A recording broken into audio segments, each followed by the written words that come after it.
Ang documents naman po nila ay sa kanila at ang documents namin ay sa amin. So sa amin, because we're just being very careful then with the way we do things. This is really the way we do things naman. We want our own documents to be marked kahit na similar yung documents. Sa tingin ko po, sa aming pananaw, hindi naman po tama yung terminology na mirroring or adopting because as you know, and you were here that day, halos sabay po kaming nag-submit ng pre-trial brief.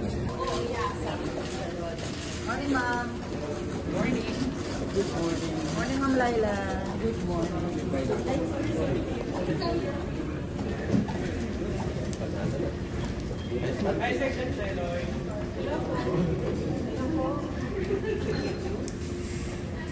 Went well, except that marami talaga tayong dokumento, no, that need to be marked because that is the requirement of the rule in this pre-trial conference. But we will be continuing today, and we hope na matapos at the soonest possible time, although medyo malabo pang matapos today. Yeah. Pabutin po kayo talaga ng until Thursday. Well, let's wait and see, no? It's because it needs to be checked by the defense, every piece of evidence, before we are able to mark. And for documents evidencing payments alone, it's thousands.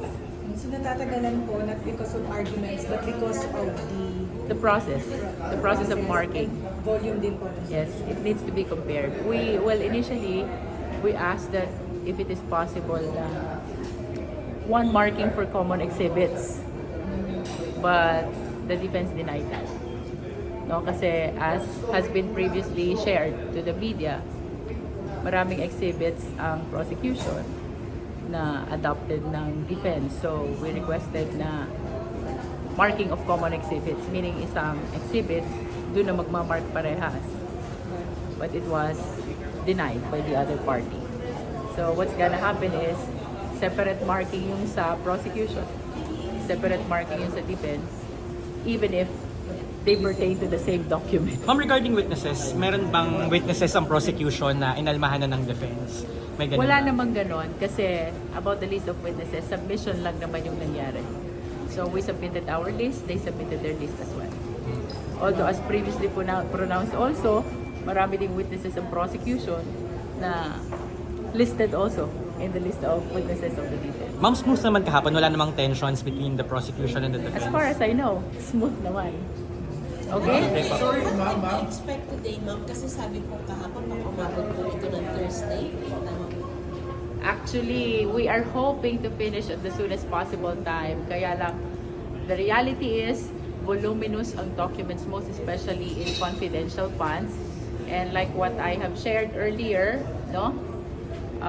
Notwithstanding the fact na mayroong common documents, and notwithstanding the fact that we requested for marking of common documents, one document by prosecution and by defense, the defense did not agree to that. So, ang mangyayari, separate marking, separate documents, kahit parehas naman sila. What is expected to be finished na lang today, ma'am? Meron bang...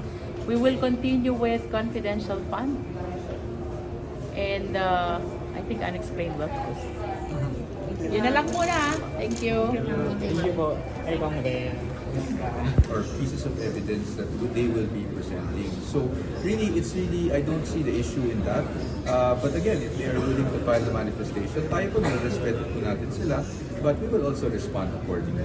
No? Because we keep on harping on this issue, when in fact, sabay naman pong nagbigay ng pre-trial brief, and it is well within the prerogative of each party to identify and present the witnesses that they would like to present.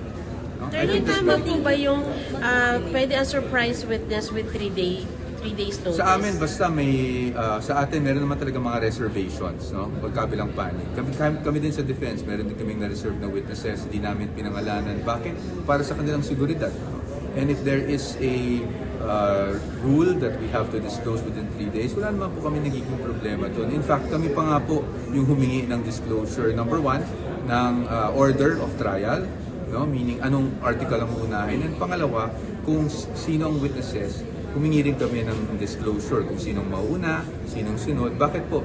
Kasi po, para po makapaghanda ang bawat panig, ang prosecution at defense, at pati na rin po ang impeachment court, ang ating senator judges. No?